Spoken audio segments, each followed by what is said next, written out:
Friends, good morning.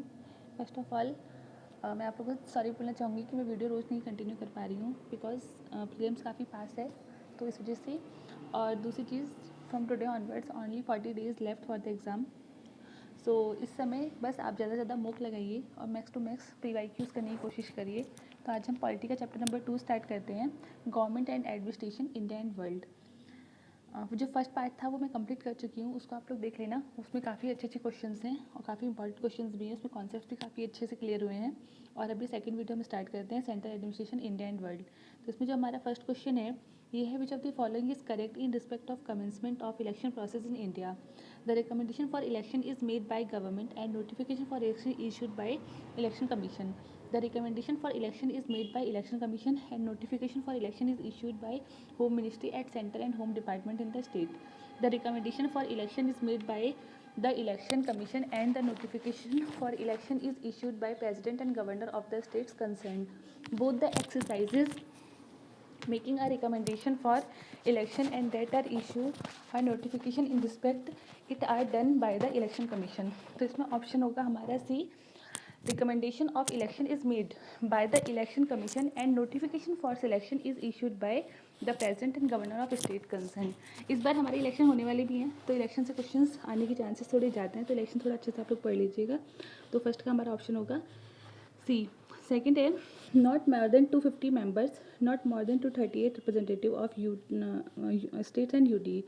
House of people में not more than 552 members, not more than 530 representative of states, plus more than 2 nominated Anglo-Indians, plus minister who are not member of parliament but who have to get themselves elect to either house of parliament within 6 months after assuming office, not more than 20 nominated members, not more than 20 representative of UT, the attorney general who has the right to speak and take part in the proceedings of either house of the parliament.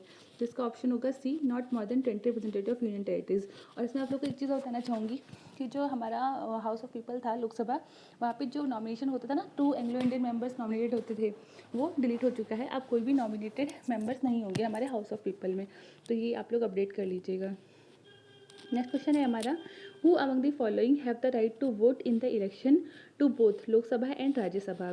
Elected member of lower house of the parliament, elected member of upper house of the parliament, elected member of upper house of the state legislature, elected member of lower house of the state legislature. तो इसका option D होगा।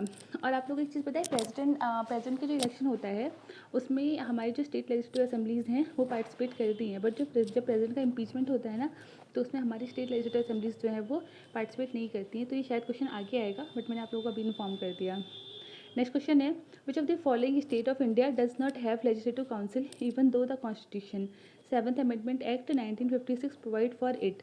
महाराष्ट्र, बिहार, कर्नाटका, मध्य प्रदेश।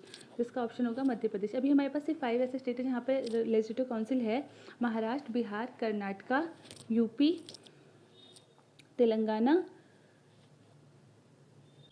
Okay, next question, which of the following is the state in which the Lokayukta act include the chief minister in its ambit? West Bengal and Kerala, Gujarat and Maharashtra, Madhya Pradesh and Orissa, Rajasthan and Karnataka. तो इसका option होगा हमारे पास option B. इसमें बोला कि कौन सा state Lokayukta act chief minister in its ambit? Gujarat and Maharashtra. Next question है हमारे पास question number 6, which of the following political parties are national political parties? Muslim League, revolutionary social party, all India forward bloc, peasants and worker party of India. तो इसमें option आएगा none, कोई भी नहीं है। नेक्स्ट हमारे पास दिनेश, ये काफ़ी इंपॉर्टेंट क्वेश्चन है, Dinesh Goswami committee was concern with the. Dinesh Goswami committee किससे कंसर्न करती है? Denationalisation of bank, electoral reform, step to put down insurgency in the north east, the problem of the Chakmas. तो इसका ऑप्शन होगा इलेक्टोरल रिफॉर्म्स। नेक्स्ट क्वेश्चन है, if an election to state legislative assembly the candidate who is declared elected loses his deposit, it means that the polling was very poor, the election was for multi-member constituency, the elected candidate victory over his nearest rivalry with very marginal, a very large number of candidates contested the election. Option होगा D. ये question number 9 जो हमारा incomplete है, इसको question इसको हम छोड़ देते हैं।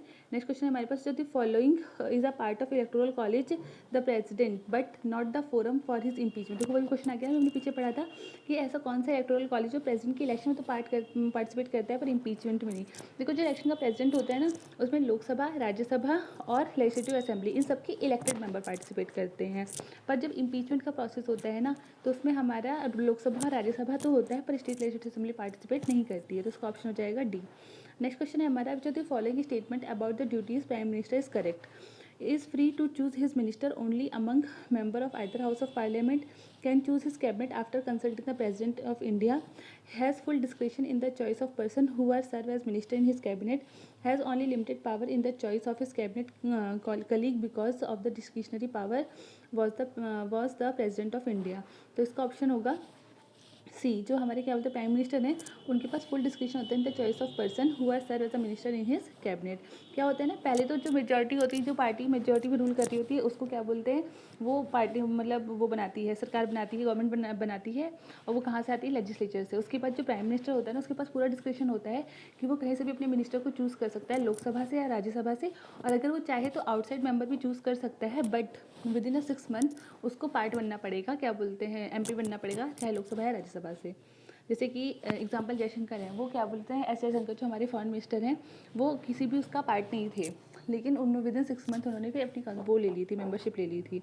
नेक्स्ट क्वेश्चन है हमारे पास, one of the four form of political protest below mentioned below, one is derived from the name of person who is used political weapon for the first time, boycott, घेराव, बंद, हड़ताल। तो इसका option होगा A, boycott. Next, given below are two statement, one label as assertion and other label as reason. तो यहाँ पर हमारा है first, the word minority is not defined in the constitution of India, the minority commission is not a constitutional body. तो इसमें क्या है हमारा, both A and R true. जो हमारा माइनॉरिटी वर्ड है वो कॉन्स्टिट्यूशन में कहीं डिफाइन नहीं किया गया, वो सिर्फ इम्प्लिसिट है, और जो माइनॉरिटी कमीशन है वो कॉन्स्टिट्यूशनल बॉडी नहीं है। तो दोनों ही सही है हमारा, एजर्शन भी और रीजन भी, पर रीजन जो है वो करेक्ट एक्सप्लेनेशन नहीं है एजर्शन का। नेक्स्ट क्वेश्चन है हमारा, if the prime minister of India belong to the upper house of parliament, he will not be able to vote in his favour in the event of no confidence motion, he will not be able to speak on the budget in the lower house, he can make a statement only in the upper house, he was to become a member of lower house within 6 months after being sworn in। अगर prime minister जो है belong करते हैं अपर house of the parliament से, तो वो able नहीं होंगे वोट करने में किसके फेवर में, no confidence motion. He will not be able to vote in his favour in the event of no confidence motion. Next है हमारा 15, question number 15, the presidential election in India, every elected member of legislative assembly of a state shall have as many votes as there are multiple of 1000 in quotient obtained by dividing population of the state by total number of elected members of the assembly। At present 1997 the expression population here means the population ascertained by 1971 census। Next question है, list the following president of India, जजेस of supreme court, member of parliament और minister of union. Secrecy of information, यहाँ पे oath कैसे लेंगे, secrecy of information, faithful discharge of duties, faith and allegiance to the constitution of India, upholding the constitution and the law. तो हमारा जो president of India हैं वो कैसे लेते हैं, उनका ओथ ऑफ अफर्मेशन का फॉर्मूला क्या होता है, तरीका क्या होता है, faith and allegiance to the constitution of India. जजेस ऑफ सुप्रीम कोर्ट का कैसे होता है, upholding the constitution and the law. Member of parliament जो हमारे एमपीज़ हैं उनका कैसे होता है, faithful discharge of duties court. और जो मिनिस्ट्री ऑफ द यूनियन है वो सीक्रेसी ऑफ इन्फॉर्मेशन। तो इसका ऑप्शन होगा C. Next which of the following is not a principle of Panchsheel, non alignment, peaceful coexistence, mutual respect of each other territorial integrity and sovereignty, mutual non-interference in each other's internal affair। तो जो पंचशील का main principal था वो था non alignment, हम किसी के साथ नहीं रहेंगे, नॉन अलाइनमेंट, 17th का ए। नेक्स्ट है, जो the following statement about a money bill is correct, a money bill can be tabled in either house of parliament, the speaker of Lok Sabha is final authority to decide whether a bill is money bill or not, the Rajya Sabha must return a money bill passed by Lok Sabha and send it for consideration within 14 days, the president can not return a money bill to the Lok Sabha for consideration. तो इसका option A सही है कि जो money bill है ना वो table किया जाता है किसी भी हाउस ऑफ पार्लियामेंट, लोकसभा में भी कर सकते हैं, राज्यसभा में भी कर सकते हैं। नेक्स्ट क्वेश्चन है हमारा question number 19, the speaker can ask a member of house to stop speaking and let another member speak. This phenomena is known as, अगर स्पीकर जो है वो कहता है किसी मेंबर से कि अब वो मतलब स्पीक करना बंद कर दूसरे मेंबर को, तो इस फिनोमिना को हम क्या बोलते हैं? Yielding the floor. Yielding the floor. Consider the following statement about the Attorney General of India. He is appointed by President of India, right? He must have the same qualification as are required for a judge of Supreme Court. Yes, ये भी सही है. He must be a member of either House of Parliament. ये wrong है. He can be removed by impeachment of Parliament. ये भी गलत है. Impeachment नहीं होता उनका, तो ऑप्शन होगा इसका A, 1 and 2 only. The primary function of finance commission of India is to, जो हमारा फाइनेंस कमीशन है वो किसमें आता है? मेंशन है आर्टिकल 280 में, और इसका मेन क्या बोलते हैं? प्राइमरी फंक्शन क्या है? Distribution of revenue between centre and state नहीं, प्रिपेयर द एनुअल बजट नहीं, advice the president on financial matter. Yes, इसका प्राइमरी फंक्शन यही कि वो जो प्रेसिडेंट है उनको उनके फाइनेंशियल मैटर्स पे एडवाइस करे। Allocate fund to various ministries to union and state government, ये भी गलत है. नेक्स्ट हमारे पास parliament can make any law for the whole or any part of India for implementing international treaties. Parliament law बना सकता है कोई भी, अगर उसे कुछ इंटरनेशनल ट्रीटीज़ को इम्प्लीमेंट करना है स्टेट के ऊपर भी, और किसी पार्ट मतलब इंडिया के किसी पार्ट पर। तो ये जो उनको पावर दी गई है आर्टिकल 253 में दी गई है पार्लियामेंट को, और इसमें क्या है? With consent of all state, with consent of majority of state, with consent of state consent, or without the consent of any state. बिना किसी स्टेट के कंसेंट लिए भी वो बना सकते हैं, ऐसा काम कर सकते हैं। ये इम्यूनिटी दी गई है पार्लियामेंट को आर्टिकल 253 में.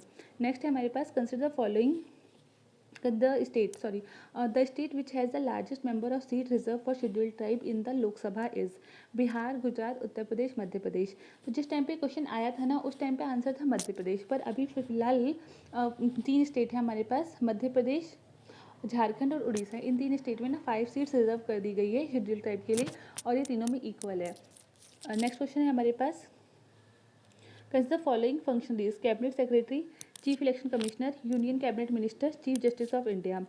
Correct sequence order of precedence is, तो सबसे पहले हमारे जो आएंगे वो chief justice of India, next हमारे पास यूनियन कैबिनेट मिनिस्टर, नेक्स्ट हमारे पास चीफ इलेक्शन कमिश्नर, और सबसे फिर उसके बाद कैबिनेट सेक्रेटरी. तो इसका ऑप्शन होगा सी. नेक्स्ट क्वेश्चन है, following is not perform by controller and auditor general of India. CAG के द्वारा क्या चीज़ें नहीं होती हैं? पहले तो आता किस में है? आर्टिकल 149 में. To audit report on all expenditure from constitute fund of India, to audit report on all expenditure from contingency fund and public account, to audit report on all trading, manufacturing profit and loss account, to control receipt and issue of public money and to ensure the public revenue is lodged in the exchequer. यही गलत है, क्योंकि देखो जो CAG होता है ना उनको वो सभी एक्सपेंडिचर जो कॉन्स्टिट्यूट फंड ऑफ इंडिया का उसे ऑडिट कर सकते हैं, कंटिजेंसी फंड और पब्लिक अकाउंट को भी ऑडिट कर सकते हैं. उसके अलावा जितने भी ट्रेड हो रहे हैं, मैन्युफैक्चरिंग प्रॉफिट लॉस अकाउंट है उनको भी कर सकते हैं. पर डी जो है वो गलत है. टोटल रिसिप्ट और issue of public money and to ensure public revenue is lodge in exchequer, इसको नहीं कर सकते हैं. नेक्स्ट क्वेश्चन है हमारे पास, in what way Indian parliament exercise control over the administration. किस तरीके से इंडियन पार्लियामेंट है वो एक्सरसाइज करती है कंट्रोल करने के लिए over administration? Through parliamentary committees, through consultative committee in various ministries, by making the administrator send periodic reports, by compelling the executive to issue writ. तो इसका ऑप्शन होगा ए, थ्रू पार्लियामेंट्री कमिटीज. हमारी parliamentary committees 2 part divided है, standing committee and ad hoc committee. In which of the following area does the state not have control over its local bodies? Citizen grievances, financial matters, legislation और personal matter. तो उसको क्या बोलते हैं, इसमें पूछा कि किस पे कंट्रोल नहीं है. ओके, तो फाइनेंशियल मैटर्स पे है, लेजिस्लेशन पे भी और पर्सनल मैटर पर, सिटीजन ग्रीवेंसेस पर उसका कंट्रोल नहीं है. तो अभी हम क्वेश्चन नंबर 27 तक करते हैं, आगे क्वेश्चन हम नेक्स्ट वीडियो में करेंगे. वीडियो कैसा लग रहा है आप लोग बताइएगा, और प्लीज़ इसको ज़्यादा शेयर करिए, सब्सक्राइब करिए. Thanks for